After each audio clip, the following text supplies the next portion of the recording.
was playing Russian roulette every night with 5 bullets. It's misery, pure misery, and I was living it every day. Every time I stuck that needle in my arm, who knows what could happen. Once you nod off and go to sleep, you may never wake up again.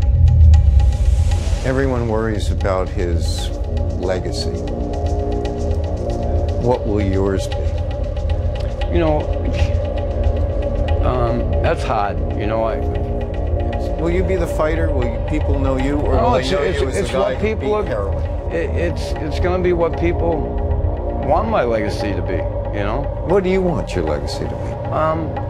You want to be known as the guy who overcame the toughest fighters in the world on the ice, or the guy who overcame the toughest fight the human being can have? Here we go. Nilan just jumped him. Nilan can throw that right hand, and he can. Nilan, talk about a guy fighting his way to the top. Well, Chris has that reputation. He's a troublemaker, and he was in a bad place. Bad place. If someone had told you during the years you were playing in this building that Chris Nilan used heroin, or would ever use heroin, what would you have thought? What would you have done? I'd say they were crazy. They didn't know what they were talking about. But so be it. I did use heroin. You were always about strength. Was this about weakness, your addictions?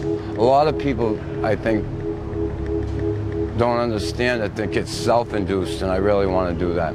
That I was taking pain medication because I wanted to get high. It wasn't the case. I took it because I wanted to deal with my pain, and I got addicted to it. I got to the point where, you know, I couldn't get more pills, and the only way to relieve my sickness, you know, withdrawing from that strong pain medication I was taking, was to take something similar, and that was another opiate, which is heroin. You don't want to be around people. I don't want no one to see the needle marks in my arms. You know, thank God I was able to find my way out of it. What was your darkest hour? Probably the night I almost overdosed.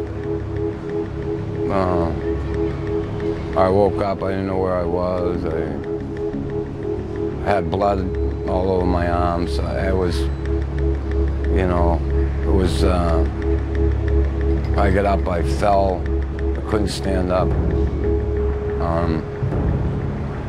That was probably my darkest hour, you know. I couldn't believe that this is my son, with everything he had going for him, laying here like a goddamn incapacitated person that I was ashamed of. I was ashamed of him.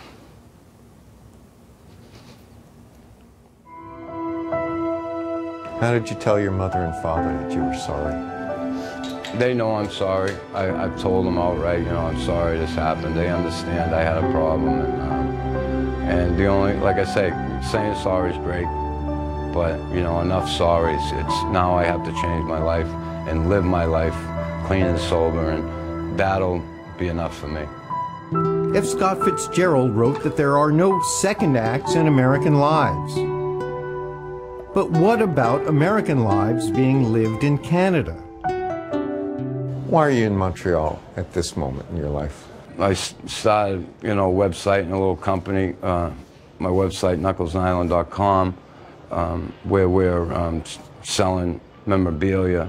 We got a clothing line, hats, t-shirts. We're going to expand it as we go. You know, some of the proceeds, everything we sell, go to Montreal Children's Hospital. It's a good spot for me to be right now as far as my sobriety, my life, where I'm at in my life. Nilan is now back for his second act in suburban Montreal. we could use you in our team. I know, that's all I ever hear is they could use me, but only to fight, because I don't think I could play.